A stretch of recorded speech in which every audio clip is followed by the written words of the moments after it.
Hello मेरे प्यारे बच्चों, मुस्कुराइए क्योंकि आप सबसे खूबसूरत है। तो इसी मुस्कुराहट के साथ शुरू करते हैं आज लेक्चर 7 ऑफ करंट इलेक्ट्रिसिटी। क्या लेक्चर 7 ऑफ करंट इलेक्ट्रिसिटी। तो आज हम लोग का लेक्चर 7 है बच्चा पार्टी। तो आपको पता ही है कि बहुत दिन क्या, मैं 6 दिन से कोई वीडियो नहीं आ रही चैनल पे। तो बस नहीं आ रही थी, कोई रीज़न था, कॉलेज वॉलेज भी मेरा चालू हो गया है। तो सॉरी बच्चा पार्टी। और ऊपर से मेरे को पता चला आप लोग का एग्ज़ाम चालू हो गया है सभी का। तो सभी को एग्ज़ाम के लिए ऑल द वेरी बेस्ट।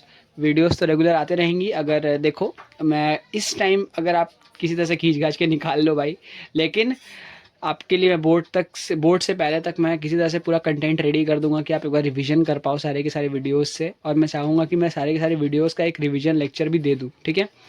तो अब देखो, आज हम लोग क्या चालू करने वाले हैं। आज हम लोग करंट इलेक्ट्रिसिटी पढ़ने वाले हैं क्लास 10th का। और आज जो हम लोग पढ़ेंगे, आज देखेंगे पावर स्टार का जादू। पावर स्टार, पावर स्टार से क्या याद आता है किसी को?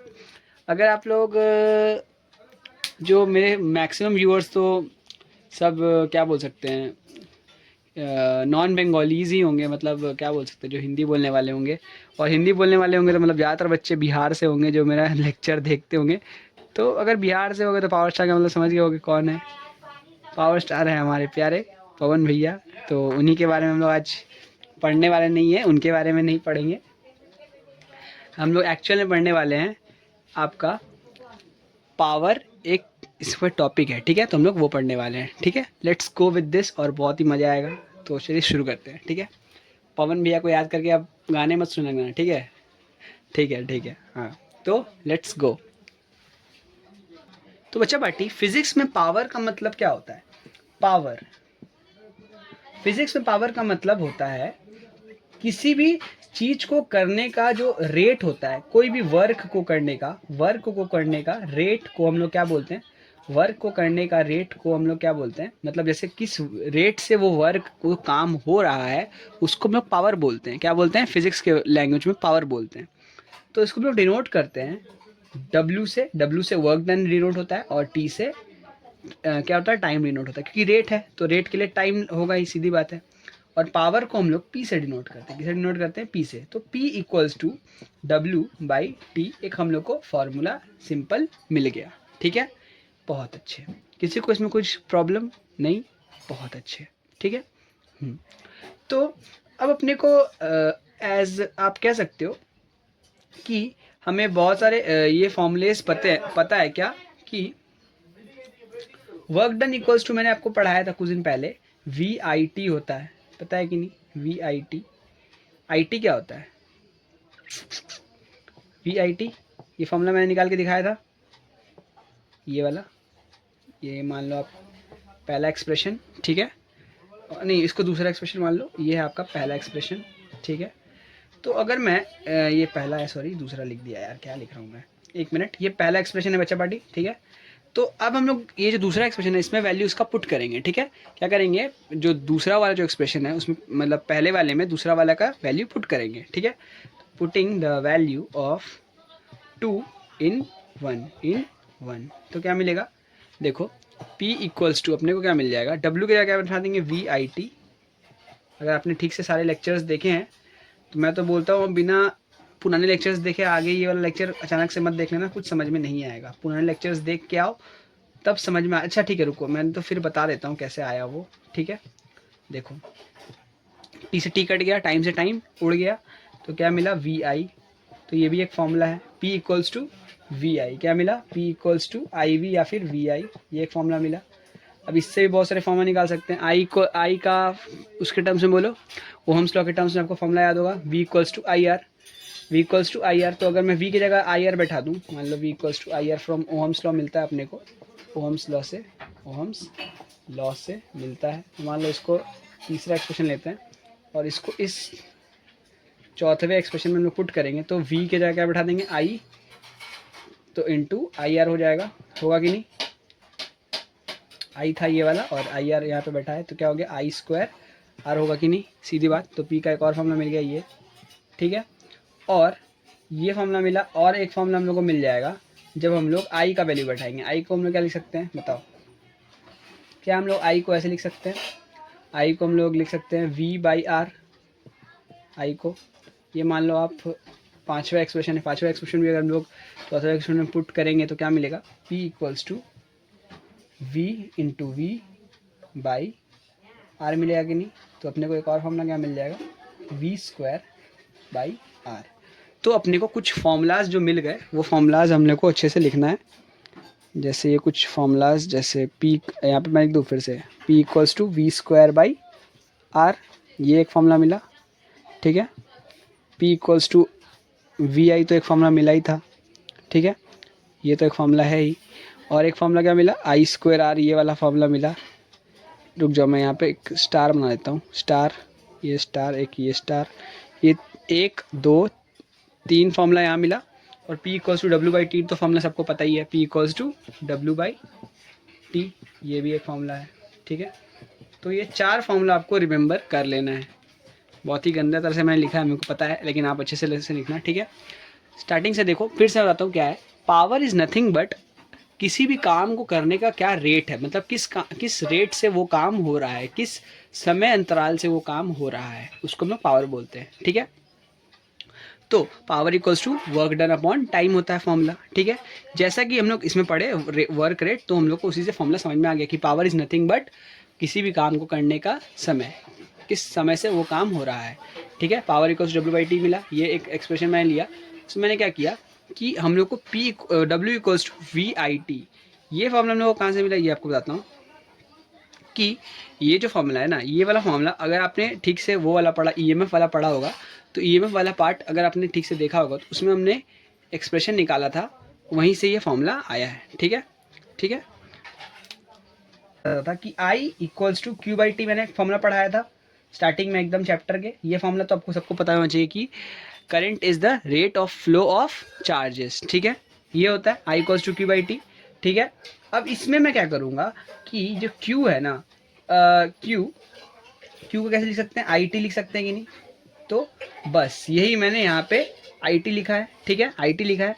तो W इक्वल्स टू, यहाँ पे 1 मिनट, बहुत ही ज़्यादा ब्लू हो गया है, 1 मिनट रुको, 1 मिनट, ये थोड़ा सा मिटा रहा हूँ मैं, ठीक है, लिख लिया होगा आपने शायद अपने, यहाँ पे मैं लिख रहा हूँ थोड़ा सा, ठीक है, कि W equals to V Q, एक फॉर्मूला पढ़ा था आपने, या फिर V equals to W by Q तो पढ़ा ही था। इसमें क्या ईएमएफ वाले में मैंने पढ़ा था E equals to W by Q या फिर V equals to W by Q, दोनों सेम है, ठीक है।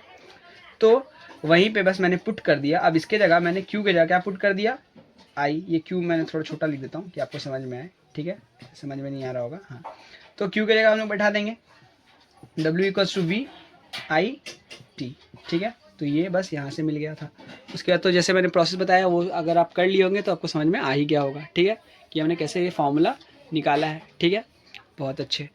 अब आता है नेक्स्ट चीज़ जो आपको मैं बताना चाहता था, वो है इलेक्ट्रिकल पावर बताऊंगा, और मैं आपको BOT, board of trade unit बताऊंगा, ठीक है। 2 चीज़ बताऊंगा जो आपको समझना होगा, ठीक है। लेट्स डू इट, जिससे आप इलेक्ट्रिसिटी का बिल भी निकाल सकते हो। चलो लेट्स डू इट।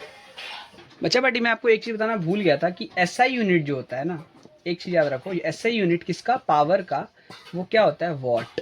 क्या होता है, वॉट। बोलते नहीं है अरे भाई ये 20 वाट का बल्ब है, 30 वाट का बल्ब है, तो उसका क्या बता रहे हैं, उसका रेट बता रहे हैं कि वो रेट वो कितने, मतलब 20 वाट का बल्ब है, मतलब वो क्या बता जा रहा है कि वो कितने घंटे में वो जो बल्ब है वो कितना काम करेगा, कितना ज़्यादा काम करेगा, कितने घंटे में वो, मतलब कितने समय में वो कितना ज़्यादा जलेगा, ठीक है। वो उसी रेट ही हुआ ना, वर्क डन, उसका वर्क डन निकाल रहे हैं ना उस बल्ब का, तो वो एक्चुअल में वर्क डन निकाले, मतलब पावर निकालना, मतलब क्या हो गया, वर्क डन बता रहे हैं कितना समय के साथ उसका क्या वर्क डन है, ठीक है, उसी का मतलब होता है पावर, ठीक है। तो वही होता है वॉट। वॉट में हम लोग इसको डिनोट करते हैं, इसको हम लोग W से डिनोट करते हैं, ठीक है। Then let's us talk about something like, अब हम लोग बात करने वाले हैं कि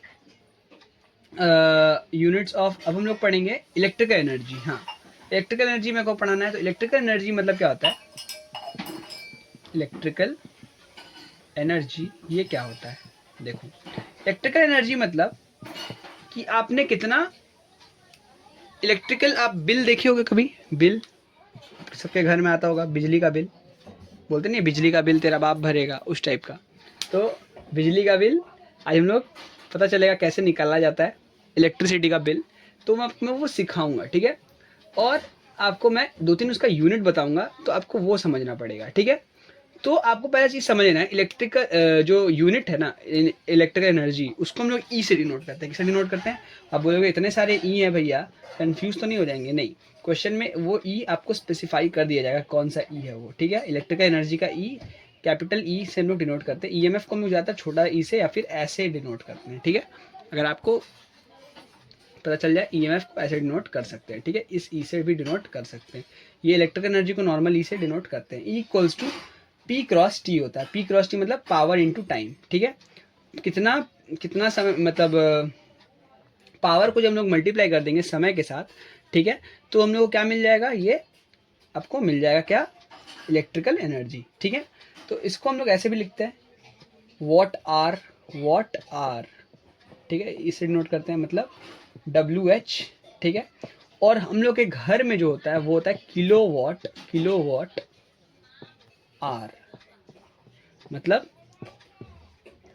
KWH। देखा होगा ये यूनिट, कहीं कहीं देखा सा लग रहा होगा आप लोग को, KWH। अच्छे से लिख दूँ तब आपको समझ में आएगा कि नहीं देखा तो लग रहा है, KWH, ठीक है। ये आपको यूनिट कहीं ना कहीं देखा लग रहा होगा।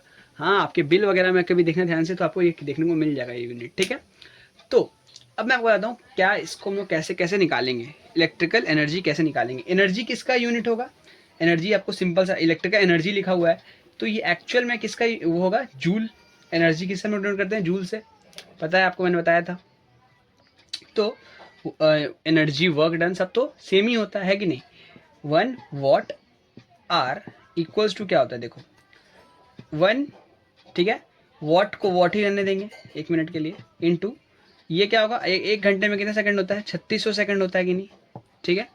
तो कितना हो गया? 3600 जूल। क्या हो गया? 3600 जूल। 1 वॉट आवर में कितना होता है? 3600 जूल। याद रखना, 1 वॉट आवर में कितना होता है? 3600 जूल। 1 वॉट आवर में 3600 जूल, ठीक है। अब 1 किलो वॉट आवर में कितना होता है वो आपको बताता हूँ, ठीक है, 1 मिनट। तो 1 किलो वॉट आवर मतलब 1 KWH में कितना होता है दिखाते हैं। तो 1, 1 मिनट छोटा के लिखेंगे क्योंकि किलो का साइन केस है, हाँ, W और ये H।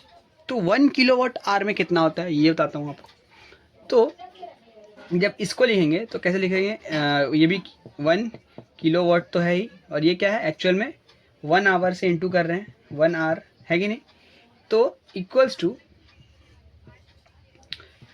इसको मैं लिख सकते हैं 100 जूल सेकेंड इनवर्स, है कि नहीं। 100 जूल सेकेंड इनवर्स कैसे हुआ? क्योंकि इसका यूनिट है ना, किसका यूनिट है ये? जूल सेकेंड इनवर्स किसका यूनिट हो गया? पावर का यूनिट। किसका यूनिट हो गया? पावर का। क्योंकि आपको मैंने सिखाया था ना formula, P equals to W/T। तो जूल पर सेकेंड, तो इसको मैं ऐसे लिख सकते हैं जूल सेकेंड इनवर्स, ठीक है। तो ये हो गया इंटू 1 आवर में कितना था? 3600 सेकेंड, फिर से 3600 लिखेंगे, और एक किलोवाट में कितना होगा? 100, ठीक है। तो बस कर देंगे 3.6 इंटू 10⁻6 आएगा। आप अगर इसको कैलकुलेट करोगे तो जूल, और जूल सेकंड से सेकंड कट जाएगा। तो ये आपका यूनिट निकल गया किसका? 1 किलोवाट आवर का वैल्यू निकल गया, ठीक है, समझ में आया। अब आता है BOT, आपको मैं बताऊंगा BOT, उससे हम लोग बिल निकालना सीखेंगे, ठीक है, बहुत अच्छे। तो बच्चे पार्टी, अब लास्ट जो टॉपिक है आज का, उसके बाद हम लोग न्यूमेरिकल्स लगाएंगे। तो आज का जो लास्ट टॉपिक है वो BOT, board of trade unit, इसी से हम लोग बिल निकालना सीखेंगे, ठीक है। तो अभी मैंने आपको पढ़ाया था 1 किलो वॉट आवर, यही एक्चुअल में होता है 1 बॉट, BOT। बॉट मतलब वो बॉट मत समझ लेना, 1 बॉट मतलब बोर्ड ऑफ ट्रेड यूनिट, ठीक है। मतलब electrical energy spent by an electrical appliance of power 1 kilowatt used for 1 hour. ये होता है इसका डेफिनेशन। किसका डेफिनेशन? BOT का। फिर से बोल दूं, it is the electrical energy spent by an electrical appliance for 1 hour of power 1 kilowatt, ठीक है, समझ में आया? बहुत अच्छे। तो इसको हम लोग 1 किलोवाट को ऐसे भी लिख सकते हैं कि नहीं?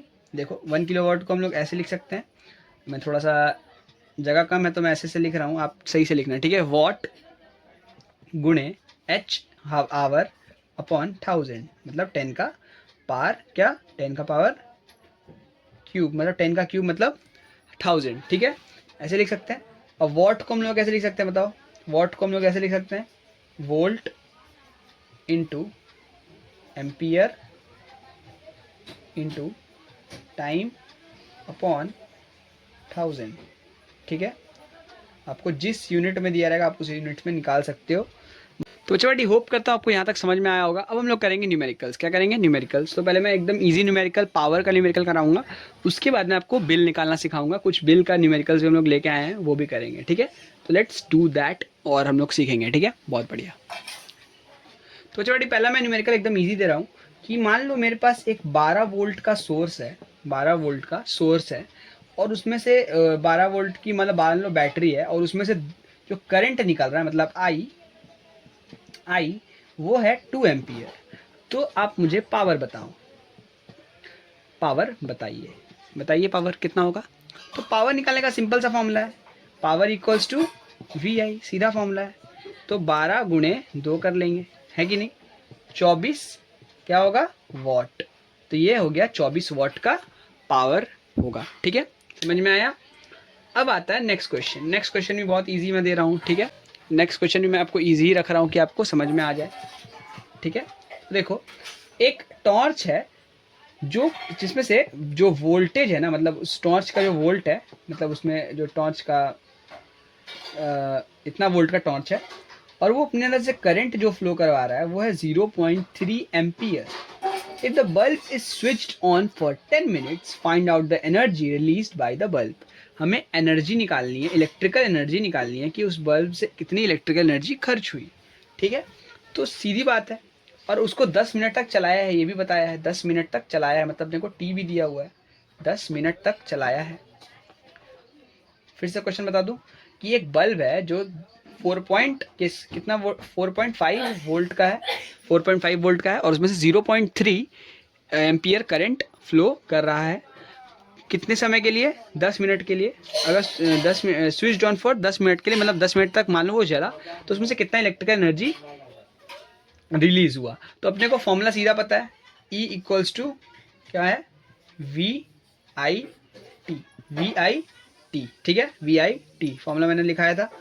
तो यहाँ पे बस वैल्यू पढ़ाएंगे 4.5, यहाँ पे 0.3 है तो कन्वर्ट तो करना नहीं पड़ेगा, ठीक है। हाँ, और टाइम है, टाइम को मेरे को कन्वर्ट करना पड़ेगा सेकंड में, तो 10 इंटू 60 कर लेंगे, मतलब 600 सेकंड हो जाएगा, ठीक है। इसको चेंज करना पड़ेगा ना, 60 इंटू 10 करेंगे तब ना सेकंड में आएगा कन्वर्ट होके 600 सेकंड, ठीक है। सारे को आपको ऐसा यूनिट में कन्वर्ट करना पड़ेगा, ठीक है। मिनट्स को ऐसा मत करना कि मिनट्स में रख देना, तो आंसर गलत हो जाएगा, ठीक है। तो अगर आप इसको कैलकुलेट करोगे, तो मैं कैलकुलेट तो कर नहीं रहा हूँ, मैं डायरेक्ट आंसर लिख दे रहा हूँ, 810 जूल इसका आंसर होगा। देख लेना आंसर, ठीक है, अगर आ रहा है कि नहीं, मेरे ख्याल से तो आ जाना चाहिए, ठीक है। यहाँ तक समझ में आया। अब करते हैं मस्त एक सवाल जो है इलेक्ट्रिकल बिल निकालने का सवाल, ठीक है। ये लास्ट सवाल है, तो एकदम वीडियो को लास्ट तक देखो तभी मज़ा आएगा, ठीक है। तो बच्चा पार्टी आज का लास्ट सवाल और बेस्ट इम्पॉर्टेंट क्वेश्चन फॉर माध्यमिक परीक्षा 2025 लिख दिया मैंने, शायद से 2026 होगा, हाँ 2026, ये 2026 होगा, ठीक है। 25 मत समझ लेना, एक साल पीछे नहीं चल रहा, आगे चल रहा हूँ, ठीक है। तो ये बेस्ट सवाल है जो आ सकता है आपके एग्जाम में, ठीक है। तो हम लोग को पता है कि हम लोग को जब ये निकालना है तो हम लोग को कौन सा चीज़ लगाना है, BOT लगाना है। और 1 वॉट यूनिट क्या होता है, 1 किलो वॉट आर के इक्वल होता है, ठीक है। तो 1 किलो वॉट आर के इक्वल होता है, ठीक है। तो इक्वल कर देंगे तो वॉट इंटू आर अपॉन 1000 होगा, है कि नहीं। तो अपने को यहाँ पे क्वेश्चन, पहले तो अपने को ये पता चल गया कि यही फॉर्मूला लगाना है, सीधी बात है, ठीक है। सॉल्यूशन मैं यहाँ पे कर रहा हूँ छोटा सा, देख लेना। तो क्वेश्चन पहले पढ़ते हैं। 2 बल्ब है, क्या है, 2 बल्ब है, कितने वॉट का है, 100 वॉट का, एंड 3 पंखे हैं 60 वॉट के, कितने वॉट के, 60 वॉट के, are used for 5 hours daily. यहाँ पे डेली होगा, 5 आवर्स डेली, ठीक है, मतलब 5 घंटे हर दिन चलता है। What will be the cost for 1 month, मतलब 30 days, if होगा यहाँ पे, if cost of each unit is ₹3.50, मतलब 3.5 रुपये करके पर यूनिट पड़ता है। तो हमको बताना है अगर 5 घंटे ये 2 बल्ब जलता है 100 वाट का, 3 पंखे चलते हैं 60 वाट के, तो 1 महीने में कितना बिल आएगा, ठीक है, अगर पर यूनिट का रेट कितना है 3.50, ठीक है, कोई बात नहीं, बहुत इजी सवाल है, easy easy, take it easy. तो हम लोग पहले पर डे का निकाल लें, पहले पर डे का निकाले, पहले पर डे का निकालते हैं कि पर डे में उसका कितना यूनिट खर्च हो रहा है। ठीक है, per day unit used by appliances लिख देते हैं। अप्लायंसेस का लिखने का जगह तो नहीं है मेरे पास, लेकिन लिख देते हैं। ठीक है, तो वॉट इंटू आर, वॉट कितना है 100 वॉट, ठीक है, into R, R watt into R, कितने पंखे हैं यहाँ पे, पहले 1 मिनट, 2 बल्ब है, हाँ 2 बल्ब है, और कितने घंटे के लिए चलता है 5 घंटे के लिए। तो यहाँ पे आर का यूनिट चेंज नहीं करना है, आर को आर ही रहने देना है। ठीक है, आर मतलब घंटे। ठीक है, और यहाँ पे 60 वॉट का जो है 3 पंखे हैं, और वो कितने घंटे चलते हैं 5 घंटे। ठीक है, अपॉन 1000 कर लेंगे। ठीक है, इसको अगर हम लोग सॉल्व करने जाएंगे तो यहाँ कितना हो जाएगा 200 गुणे 5, 200 गुणे 5 आपको हो जाएगा 1000, 1000 प्लस 600, 600 बोले 60 इंटू 3 हो जाएगा आपका 180, 180 इंटू 5, 180 इंटू 5 हो जाएगा आपका लगभग अगर हम इसे कैलकुलेट करें तो यहाँ पे आपका आएगा, इसको कैलकुलेट करने से कितना हो जाएगा, ये हो गया आपका 1.9, क्या हो जाएगा 1.9, ठीक है 1.9 यूनिट। ठीक है, पर डे इतना यूनिट खर्च कर रहा है ये भाई, बहुत ज़्यादा खर्च कर रहा है, 2 यूनिट के अप्रोक्सीमेटली। तो अगर हम लोग 30 दिन का निकाले तो 30 डेज का कितना निकलेगा, 30 डेज का 1 अगर देखो, मतलब मैं आपको बताना चाह रहा हूँ कि एक दिन में इतना यूनिट खर्च किया, 1 डे में इतना यूनिट खर्च किया 1.9, तो नॉर्मल यूनिटरी मेथड लगाएंगे कि 30 दिन में कितना खर्च करेगा 30 डेज के लिए। 30 डेज के लिए कितना होगा 1.9 इंटू 30, तो कितना हो जाएगा 57। ठीक है, 57 यूनिट खर्च कर रहा है भाई मेरे, मतलब महीना का ये 57 यूनिट खर्च कर रहा है इलेक्ट्रिसिटी बिल। और कॉस्ट कितना पड़ेगा वो आपको मैं करके दिखाता हूँ, 1 मिनट, थोड़ा सा जगह में कुछ चाहिए, तो शायद आपने लिख लिया होगा ये सब, तो क्वेश्चन थोड़ा हटाते हैं, उसके बाद आपको बताता हूँ। यहाँ पे लिख देता हूँ 1 डे, अगर 1 दिन यूज़ करने के लिए इसको इतना देना पड़ रहा है, 30 दिन के लिए कितना देना पड़ रहा है, इतना देना पड़ रहा है। तो अब बताओ कि टोटल उसका बिल कितना बनेगा। तो cost of bill will be, ठीक है, अगर 3.5 रुपये करके उसको पर यूनिट का पड़ रहा है तो 57 यूनिट का कितना पड़ेगा, 3.5 गुने 57 करेंगे। तो मैं ये जो वैल्यूज़ है, ये वैल्यूज़ मैंने क्योंकि मैंने पढ़ा हुआ है तो मेरे को पता है 199.50 होगा रुपीस, क्या होगा रुपीस, इतना कॉस्ट उसका उस बिल का पड़ेगा। ठीक है, इतना कॉस्ट पड़ेगा उसके बिल का, मतलब लगभग 200 रुपये के लगभग उसका बिल आएगा। ठीक है, तो समझ में आया कैसे निकाला जाता है बिल, बहुत अच्छे। BOT यूनिट से क्या होता है, BOT 1 BOT इक्वल्स टू क्या होगा, याद रखोगे 1 किलोवाट आवर। ठीक है, बहुत अच्छे, अगर आप समझ गए होगे यहाँ तक तो आपको बहुत अच्छे से समझ में आ गया है। पावर भी मैंने आपको 2-3 न्यूमेरिकल करा दिए, तो अगर आप इसको समझ गए हो तो आप आराम से अब न्यूमेरिकल लगा पाओगे, एग्जाम में बढ़िया से बढ़िया न्यूमेरिकल भी लगा लोगे। ठीक है, कोई दिक्कत नहीं होगा। ठीक है, तो बस ऑल द बेस्ट फॉर जो भी आपका एग्जाम चल रहा है, सेंटअप मेरे को लग रहा है चल रहा है, सबको all the very best, all the very best, सभी को ऑल द वेरी बेस्ट। ठीक है, तो बस अच्छे से एग्जाम में लिख के आओ, और बाकी तो आपका भाई है ही। ठीक है, तो आज का वीडियो एंड करते हैं, बस तक के लिए बाय बाय।